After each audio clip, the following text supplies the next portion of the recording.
I'm sure everyone at this point knows who Clay Travis is. Sometimes he makes solid arguments, sometimes they are way off, but hey, that's just sports media.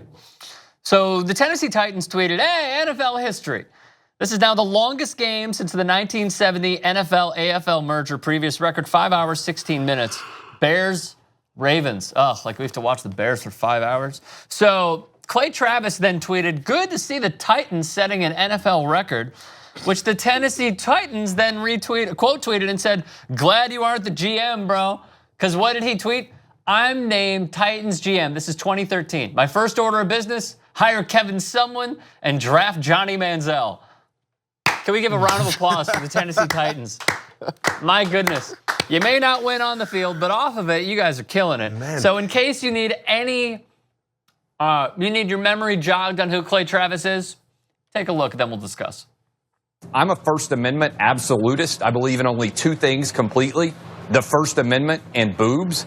And so once they made the decision. That's like the reaction of everyone else on the panel. I was just watching Clay. Can we see it one more time? Go. I'm a First Amendment absolutist. I believe in only two things completely, the First Amendment and boobs. And so once they made the decision. Dude to the left had no reaction at all. Mentally, he was like, I hear you, brother. He was perplexed from the beginning. Brooke Baldwin was pissed. I think that's what he was going for. Pissed. So the level of petty and bringing up old tweets is 100 here. I like it. You like it? I mean, come on. You're going to bring something from 2013? Yeah. That's awesome. That's not me. Like, the level is, the force is strong with this. The force is strong with bringing up old tweets? Absolutely. I mean, you can remember from what one guy said when he had no reference to him saying he wanted to be the GM one day and bring in Sumlin and Manziel. But he just said it's nice you're setting records, and they went straight to him. The Manziel thing is so far off. The Sumlin thing was spot on at the time. Like, let's give credit where credit is due here. I'm sorry that like everyone's gonna be mad at me for taking his side, at least on half of the tweet. But like when that was going on, and Texas A&M was at the pinnacle, and someone was coaching Johnny Manziel, and previously at Houston, he has the record setter in college football by a quarterback. Do you know his name? He is in the National Football League. Say it. Someone say it. Say it. It's Case effing Keenum. He made Case Keenum an NFL player and gave him his chance. So look, Kevin Sumlin was being talked about like, oh, maybe Jason Garrett should be out here. By the way, should still happen. Kevin Sumlin was on the radar of every single team's coaching vacancy, or they would make a coaching vacancy. So like that was the hot take. Yeah, it seems like more of the problem is the Manziel part. Completely.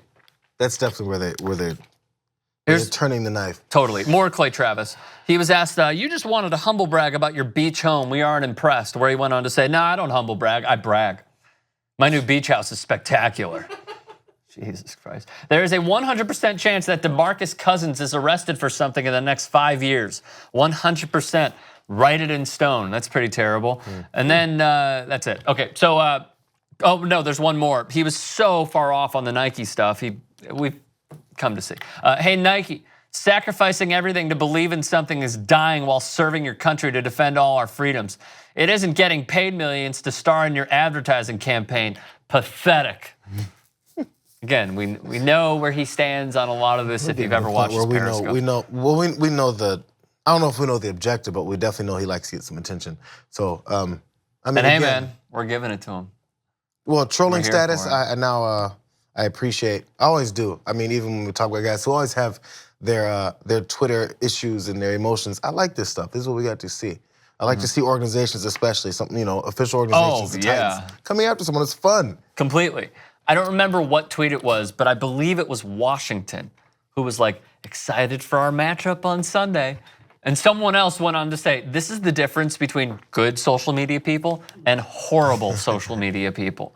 Like the Titans and the Atlanta Hawks. The Hawks are great on social media. And then you have something like Dan Snyder's corrupted, idiotic team that I will never say ever again, simply as Washington.